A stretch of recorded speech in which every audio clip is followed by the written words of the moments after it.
horários e onde assistir ao GP de Miami dessa semana.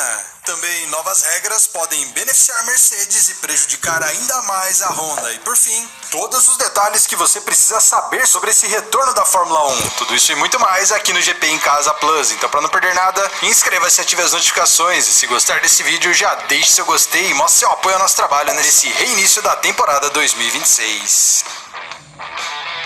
Vamos começar esse vídeo falando sobre os efeitos colaterais que as mudanças no regulamento aprovadas na última semana podem ter nesse retorno da Fórmula 1.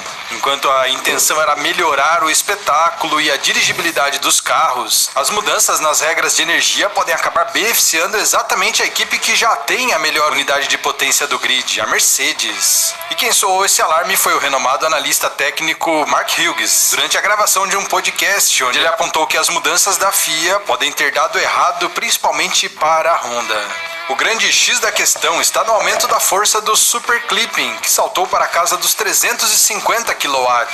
Para quem mergulha fundo aí na técnica dessa nova geração, sabe que o Super Clipping é aquele momento crítico em que o motor elétrico, o MGU-K, atua como gerador de energia, roubando potência do carro para recarregar a bateria em plena reta. Segundo Hughes, exigir que o sistema extraia 350 kW demanda um esforço gigante do motor a combustão. E a lógica para isso tudo é bem simples. Se o motor a combustão não for forte o suficiente, o carro vai sofrer para gerar essa carga de energia. É exatamente aí que o pesadelo da Honda aparece. A análise aponta que o motor a combustão japonês ainda sofre muito com uma deficiência de potência e, consequentemente, para atingir o nível necessário de recarga, os carros da Aston Martin que usam o motor da Honda precisarão passar muito mais tempo presos no modo de Super Clipping do que o resto do grid, ou seja, eles vão continuar sacrificando a velocidade de reta por períodos muito longos, o que vai arruinar o tempo de volta, principalmente nas classificações. Enquanto isso, do outro lado, a Mercedes agradeceu muito por essas mudanças do regulamento. Por ter um motor a combustão extremamente potente e eficiente, ele deve fazer essa recarga mais agressiva de uma forma mais rápida e mais constante, voltando a despejar potência pura nas rodas muito antes dos rivais. Então, na teoria, os ajustes criados aí para salvar a F1 2026 podem apenas alargar a vantagem de alguns motores, como Mercedes e Red Bull, por exemplo, que têm aparentemente os motores mais poderosos e, ao mesmo tempo, podem colocar outras equipes ainda mais no fundo do poço. Claro que os números do simulador precisarão se provar no asfalto real de Miami, mas a luz de emergência já está piscando forte aí para algumas equipes e eu quero saber a sua opinião. Acredita que realmente veremos aí um pesadelo ainda maior para a Honda com essas mudanças? Acha que as novas regras vão complicar um pouquinho a Fórmula 1? E aí, fãs de F1, vocês estão bom? A espera finalmente acabou. Depois de 29 dias sem corridas, a Fórmula 1 tá de volta e não é qualquer volta. O circo desembarca no Autódromo Internacional de Miami, mas com um clima totalmente diferente. Estamos prestes a ver a estreia da chamada F1 2.0 e pode anotar. Essa corrida pode mudar completamente o rumo da temporada 2026. As etapas do Bahrein e da Arábia Saudita foram suspensas. E isso deu às equipes algo raríssimo na Fórmula 1. Tempo. Tempo para analisar dados, corrigir erros e repensar tudo. E o alvo é claro, alcançar a Mercedes, que virou a grande referência do grid. Mas o mais interessante, não foram só as equipes que mudaram. A FIA também entrou no jogo pesado. O primeiro grande impacto vem direto do regulamento. A divisão de potência 50% elétrica e 50% combustão começou a dar problema sério, principalmente depois do acidente de Oliver Berman no Japão. Motivo? Diferença absurda de velocidade das retas. Resultado? A FIA agiu e mudou 3 pontos cruciais. Primeiramente, o boost limitado. Agora o botão extra de potência fica restrito a mais 150 kW em situações específicas. Super Clipping ajustado. A regeneração sobe de 250 kW para 350. E por fim, energia reduzida. A recarga máxima cai de 9 MJ para 7.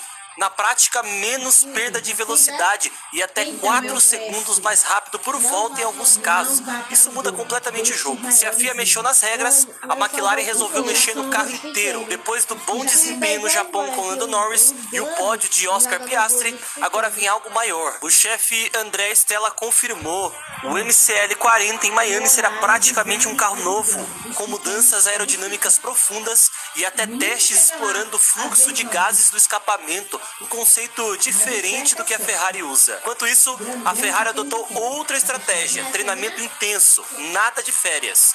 Os mecânicos passaram por simulações de pit stop, preparação física, acompanhamento nutricional. Segundo o Diego Gioverno, o objetivo é claro: perfeição total. E no carro, a SF26 chega com nova versão de asa Macarena, estrutura mais leve e expectativa pela liberação do sistema ADO, que pode permitir atualizar o motor e chegar mais perto da Mercedes. Já a Red Bull vive um momento curioso: o motor, excelente.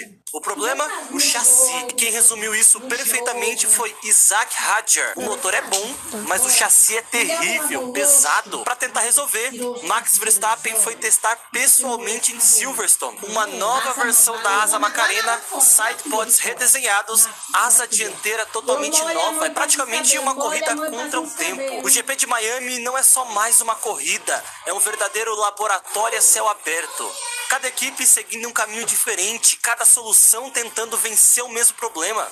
E é exatamente isso que faz a Fórmula 1 ser única. Agora me diz, quem chega mais forte nessa nova fase? McLaren, Ferrari, Red Bull ou a Mercedes vai continuar dominando? Comenta aqui embaixo, porque essa temporada acabou de recomeçar. Todos os fãs de Pokémon, este é um jogo totalmente novo com os Pokémon da 10ª geração. O jogo conta com todos os Pokémon de todas as gerações, fielmente recriados. A jogabilidade une estratégia de batalha... Porque essa temporada acabou de recomeçar. E fechando esse vídeo, vamos falar sobre os horários, onde assistir e previsão do tempo para o GP de Miami, a corrida dessa semana, isso mesmo. Estamos novamente em semana de corrida na Fórmula 1. Depois de quase um mês aí de pausa forçada, a F1 volta às ruas do Autódromo Internacional de Miami, onde além da corrida, teremos também a corrida sprint, que traz junto com ela 2 classificações e uma mudança gigantesca no regulamento, que promete aí muitas novidades na pista. E para quem se perdeu no calendário, Miami originalmente seria o 6º destino do campeonato, mas com o cancelamento das etapas do Bahrein e da Arábia Saudita devido aos conflitos lá no Oriente Médio, a categoria precisou fazer esse ato de um mês após o GP do Japão. Mas como disse, o retorno promete compensar bastante a nossa espera, já que teremos várias equipes trazendo atualizações para seus carros, e a expectativa de que talvez tenhamos uma mudança aí na ordem de forças, ou um grid um pouco mais próximo do que o que vimos no início do ano. E olhando para o histórico recente, a McLaren tem motivos de sobra para sorrir aqui em Miami, já que na edição de 2025 o vencedor foi Oscar Piastri, que largou em 4º, com a festa completada por Lando Norris em 2º e George Russell em 3º. E no ano passado, Gabriel Bortoleto sofreu com uma falha mecânica, precisou abandonar a corrida, mas agora ele chega com um carro mais competitivo e quer buscar a redenção nessa temporada. E apesar do triunfo recente da McLaren, não podemos esquecer que Verstappen é o maior vencedor dessa pista, tendo dominado várias corridas.